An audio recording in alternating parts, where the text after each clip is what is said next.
Olá pessoal, sejam todos e todas bem-vindos ao Estúdio PBR, direto do Energy Summit 2024, uma parceria entre a agência PBR e o MIT Technology Review. A gente está recebendo o deputado Hugo Leal, vice-presidente da Comissão de Minas e Energia da Câmara dos Deputados. Deputado, obrigado pela gentileza de estar aqui com a gente. O senhor participou agora da cerimônia de abertura. Isso.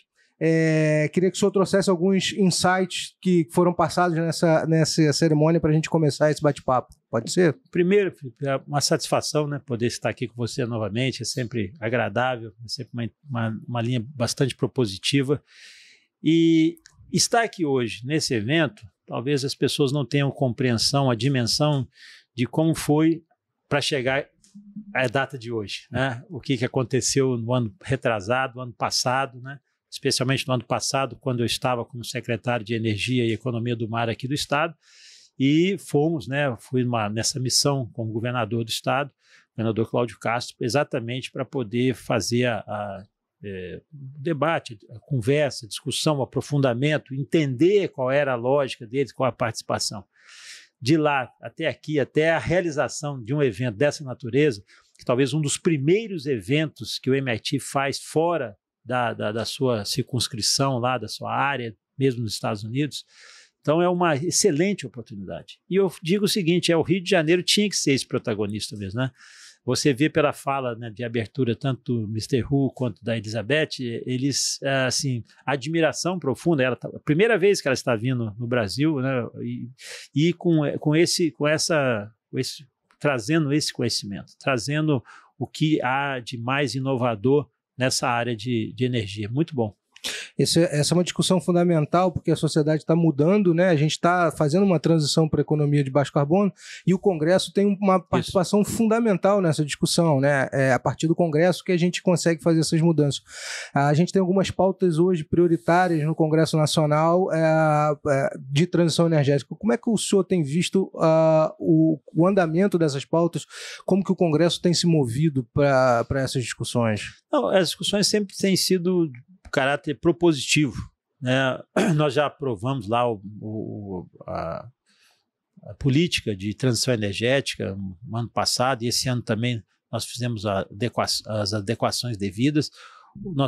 O presidente Arthur ficou muito favorável a essa pauta, ele é muito sensível a isso também, ampliou esse debate. E às vezes, assim, não dá para você acertar sempre, né? Mas, por exemplo, eu estava lá nesse momento quando nós estávamos discutindo a regulamentação das eólicas offshore. E aí veio o chamado jabuti ou dinossauro que seja, a discussão lá, a inserção de um dispositivo que ampliava o incentivo às térmicas a carvão. Então é uma coisa que destoou. Foi para o Senado, ainda está lá adormecido lá com o senador Weverton, mas na maior parte dos propósitos, das discussões, a gente tem evoluído nessa temática. Mas aí que eu falo, não adianta você ter uma legislação favorável ou que lhe favoreça se você não tem os elementos necessários para a implementação dessa política pública. Como ela convive? Por isso eu estou muito, você sabe disso, eu sou resistente a usar a palavra transição e eu gosto da palavra transformação. Né? Nós estamos em constante transformação. A transição é algo que pode dar um caráter disruptivo e depois passar para um novo segmento. A gente está em transformação e a transformação vai ser permanente. É a mesma coisa da questão da indústria do óleo e gás, vai passar por uma grande transformação, já tem passado. E outras indústrias de baixo carbono. Então, a gente está falando de energias renováveis, mas a gente não pode se afastar da questão da energia nuclear. A energia nuclear também é um ativo interessante, importante para a geração de uma energia também de baixo carbono.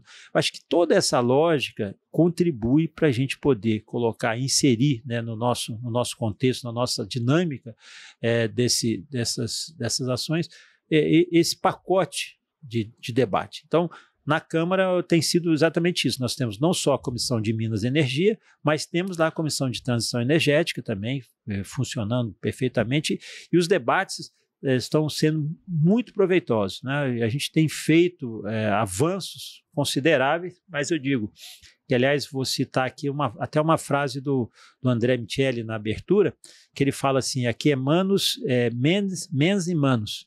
ou seja, mentes e mãos. Não adianta ter uma mente brilhante se você não tem uma mão, alguém que vai executar. Não adianta ter uma legislação ótima se isso não é factível, se não é execuível. Legal. Deputado, tem algumas pautas que a gente está discutindo hoje no Senado, que foram recentemente aprovadas pela Câmara e que provavelmente vão voltar para a Câmara, como o combustível do futuro e o próprio marco das eólicas, com a questão dos incentivos para as térmicas a carvão e também a gás, né? Como é que o senhor vê esse retorno? O senhor acha que tem clima para manutenção dessas questões ou a Câmara pode mudar esses projetos e voltar para o projeto original que foi aprovado na Câmara? Michel, eu costumo dizer sempre o seguinte, nada melhor do que um dia após o outro, né, uma noite com a cabeça no travesseiro, um pouco mais calmo, né? Eu me lembro muito bem quando foi votado o marco das eólicas, e que saiu, o projeto foi apresentado, e foram 3 versões apresentadas pelo meu colega, deputado Zé Vitor, lá de Minas Gerais, nada contra o Zé Vitor, nem contra Minas Gerais, mas eólica offshore por uma pessoa, por um estado que não tem mar, né, que é Minas Gerais, não que não tenha conhecimento, mas é um pouco difícil, mas beleza, convive. Então, ele fez 3 versões, e aí as versões chegavam muito em cima, e o debate não foi proveitoso nesse sentido. Eu acho que essa talvez tenha sido a lógica. Agora passa no Senado, volta. Talvez... Só acho que a gente tem tempo para fazer esse debate novamente. Já teve ambiente lá no Senado, eu acho que nós também já discutimos bastante, isso já permeou o debate dentro da Câmara, percepção também de governo, percepção interna. Talvez o texto que vier do Senado, dependendo da forma que vier, ele possa ser aprovado na Câmara, inclusive com as inserções que vierem do Senado, ou com a retirada, se for o caso, desses incentivos, que podem vir em outra medida, que podem vir, aliás, foram objeto de um projeto de lei do deputado Zé Guimarães, que é o líder do governo, ele inseriu essa questão. Acho que é válido e tem que ser discutido, né, se a ampliação. Eu digo o seguinte, a ampliação de incentivos tem um custo, e nós estamos pagando esse custo. É importante que a população saiba. A população, não é o Congresso, não. O Congresso lá está resumido em 594 elementos ou pessoas, indivíduos. Nós queremos que a população entenda que cada vez que nós aprovamos uma metodologia nesse sentido, ela tem impacto, sim, na conta de luz das pessoas. É só ver o tamanho da CDE. A hora que você prorroga, isso significa que você está pagando essa conta também. Claro, para ela que tem uma questão regional, mas isso está na conta de luz. É isso que tem que ficar sempre bem claro lá que nós trabalhamos. E o combustível do futuro, há um debate muito forte, eu também me posicionei lá de forma muito crítica a esse percentual estabelecido de 20%, depois de 14%, de 16%, de 15%, de 14%, de 16%, depois 20% e 31%. De etanol, né, da mistura, né, que é esse biocombustível. Para o diesel, isso é uma característica completamente diferente, o tempo de octanagem, o tempo de combustão dele e os resíduos que ele deixa, né, no motor. Então esse é um tema muito delicado e que também não foi debatido do ponto de vista científico. No Senado eles estavam fazendo essa arrumação dizendo o seguinte, que o percentual, que o teor, né, desse percentual vai ser feito pelo Conselho Nacional de Política Energética. Talvez seja mais razoável que um local onde tem um perfil mais técnico, mais científico, possa definir. Qual é, por exemplo, o percentual que tem hoje na União Europeia? Tem um percentual de biodiesel? Ele tem. Qual é o percentual que tem? 7%. E aqui porque aqui a gente tem o agro lá é forte, o agro acho que ali é um espaço que possa um ambiente comercial favorável, aí vamos botar 14%, vamos botar 30%, assim, e quais são as consequências?